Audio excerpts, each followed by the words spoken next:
35 सालों में मैंने 8 अलग अलग देशों में, कहीं 3 साल, कहीं 3.5 साल, कहीं 4 साल समय बिताया है। भारतीय राजदूतावासों में 8 अलग अलग देशों में मैं भारतीय राजदूतावासों में रहा। नहीं, अमेरिका में नहीं, मैं ईरान में रहा, फिर हॉलैंड में रहा, वहां से वापस आकर दिल्ली आया, फिर यहाँ से निकला तो पहले नेपाल, फिर नेपाल से टर्की। जब मैंने आईएएस का प्रोफाइल देखा तो देखा कि आईएएस अपनी शुरुआती काफी समय तक जिन जगहों पे रहता है वहां पे वो लोकल एमएलए, एमपी और उनके गुंडों के इशारे पर नाचता है। मित्रों नमस्कार, आप देख रहे हैं मास इंडिया और मैं बेबू कुमार झा। आज हमारे साथ हैं मनोज भारती सर, जनसुराज से बिहार अध्यक्ष।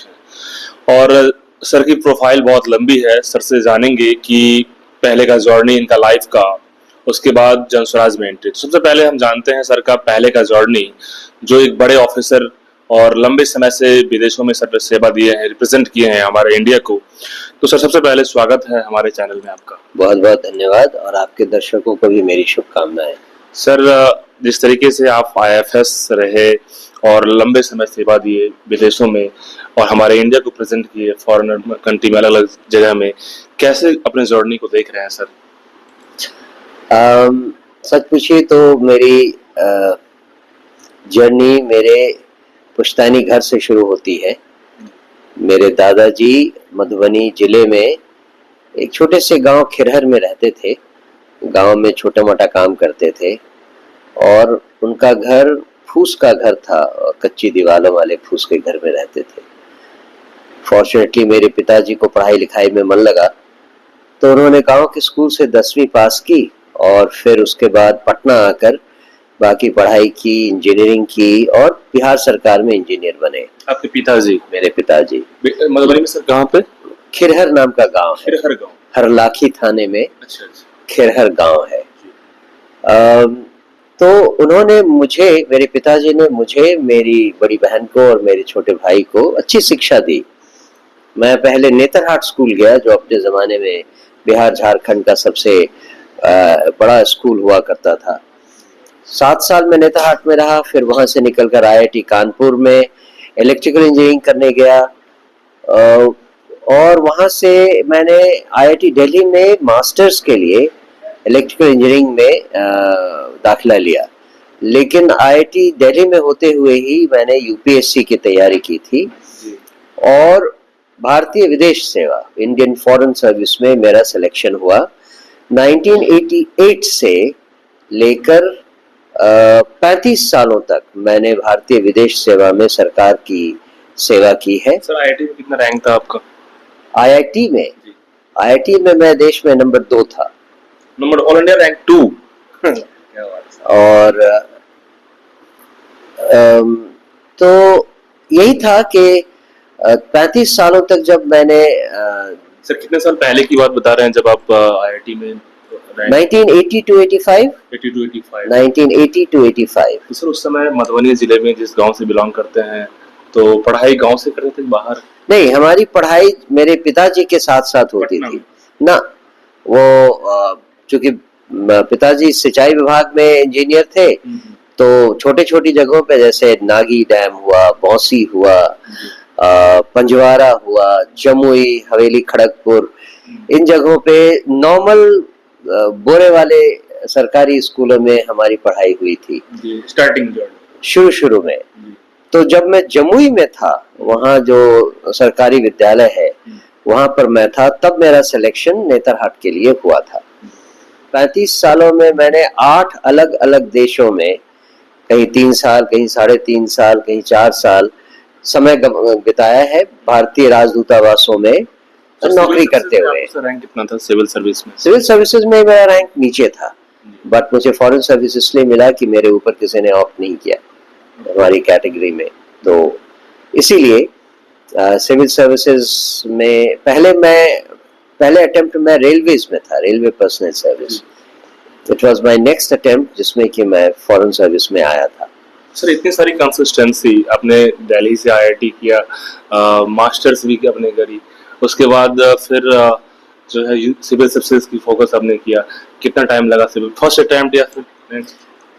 1985 में मैंने पहला अटेम्प्ट लिया था और 1987 में मैंने अपना तीसरा अटेम्प्ट लिया। तो पहले अटेम्प्ट से मुझे रेलवे मिला, सेकंड अटेम्प्ट में मैं चूंकि आईआईटी में था तो मैं ठीक से पढ़ाई नहीं कर पाया, पर थर्ड अटेम्प्ट में मैंने सिविल सर्विसेज के दौरान ही आईआईटी की पढ़ाई को छोड़ना पड़ा चूंकि मेरा रेलवेज में हो गया था, और फिर मैंने जो थर्ड अटेम्प्ट लिया उसमें फॉरेन सर्विस में मैं आया। आपकी चॉइस का जो है, मेरा फर्स्ट चॉइस ही फॉरेन सर्विस था, और उसका कारण भी यही था क्योंकि जब मैं यूपीएससी की तैयारी कर रहा था तो पहले मैंने सोचा था कि मैं इंजीनियर बनकर किसी भी रैंक तक चला जाऊं, चाहे कहीं का मैं चीफ मिनिस्टर भी बन जाऊं, चीफ इंजीनियर भी बन जाऊं, मेरे ऊपर एक 25-27 इयर्स का यंग आदमी मेरा बॉस बनेगा, तो क्यों नहीं कोशिश की जाए, अगर पॉसिबल है कि उस रैंक पे पहुंचा जाए,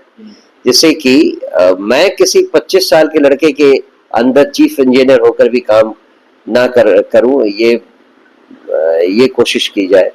लेकिन जब मैंने आईएएस का प्रोफाइल देखा तो देखा कि आईएएस अपनी शुरुआती काफी समय तक जिन जगहों पे रहता है वहां पे वो लोकल एमएलए एमपी और उनके गुंडों के इशारे पर नाचता है, जो मुझे बिल्कुल पसंद नहीं था। तो जो ऑप्शन था वो था फॉरेन सर्विस, जो कि एक अलग तरह की सर्विस है, गवर्नमेंट ऑफ इंडिया की प्रीमियर सर्विस है, और भारत को भारत के बाहर से रहकर सेवा की जा सकती थी। सर कैसे कोऑर्डिनेट करते हैं, कैसे रिप्रेजेंट करते हैं, थोड़ा सा शॉर्ट में सर इसमें। नहीं, आप जब भी सुनते हैं कि भारत का दुनिया में 185-193 देशों के साथ संबंध है, तो इस संबंध को कैसे बनाया जाता है? इस संबंध को बनाने के लिए हर देश अपने दूसरे देश में जहां पे वो संबंध रखना चाहते हैं अपनी एक एम्बेसी खोलते हैं, मतलब एक दफ्तर खोलते हैं। जैसे इंडिया का एम्बेसी अगर इंडोनेशिया में है तो इंडोनेशिया में जो इंडियन गवर्नमेंट का ऑफिस होगा उसे भारतीय राजदूतावास कहा जाएगा। भारतीय राजदूतावास में भारत सरकार से भेजे गए कम से कम 20 कर्मचारी काम करते हैं विभिन्न स्तरों पर, और उनका जो सबसे बड़ा ऑफिसर होता है उसको राजदूत कहते हैं या एम्बेसडर। तो जैसे फॉर एग्जांपल मैं इंडियन एम्बेसडर टू इंडोनेशिया था, वहां पर जब मैं एम्बेसडर था तो मेरे अंदर 24 ऐसे लोग थे जो इंडियन गवर्नमेंट के द्वारा भेजे गए थे और विभिन्न पदों पर काम कर रहे थे। कोई कॉमर्स देखता है, कोई पॉलिटिकल वर्क देखता है, कोई कल्चरल वर्क देखता है, कोई प्रेस और इंफॉर्मेशन देखता है, कोई एडमिनिस्ट्रेशन देखता है। तो इस तरह से अलग अलग काम करते हैं। अब उनका काम क्या होता है, मान लीजिए उस देश में इंडोनेशिया में लगभग 1,60,000 इंडियन पासपोर्ट होल्डर्स रहते हैं, उनके वेलफेयर की चिंता करना, उनके साथ कोई प्रॉब्लम हुई, अब जैसे कोविड के जमाने में बहुत सारे लोगों को वहां से इवैक्यूएट करना था, तो उसमें इंडियन एम्बेसी ने उनके इवैक्यूएशन के लिए सारे कार्यक्रम किए, एयरक्राफ्ट अरेंज करना, उनको सिलसिलेवार ढंग से भेजना, ये सारा काम इंडियन एम्बेसी का उस समय हुआ। कितने कंट्री में सर आप सेवा दी?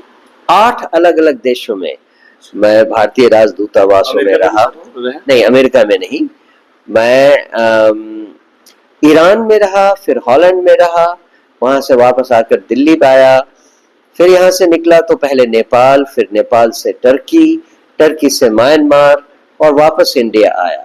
सारे कंट्री में सर अच्छा एक्सपीरियंस रहा होगा आपका? सारे कंट्रीज में किसी कंट्री का खास? नो, जो सबसे खास एक्सपीरियंस है वो इंडोनेशिया का है, क्योंकि उस समय एक तो मैं एम्बेसडर था और दूसरा उस समय G20 की मीटिंग हुई, जिस समय प्रधानमंत्री के अलावा 13 अलग अलग मंत्रियों का वहां आगमन हुआ, जिनकी मैंने होस्टिंग की और उनके साथ साथ कुछ समय बिताने को मिला, G20 की मीटिंग में शिरकत करने को मिला।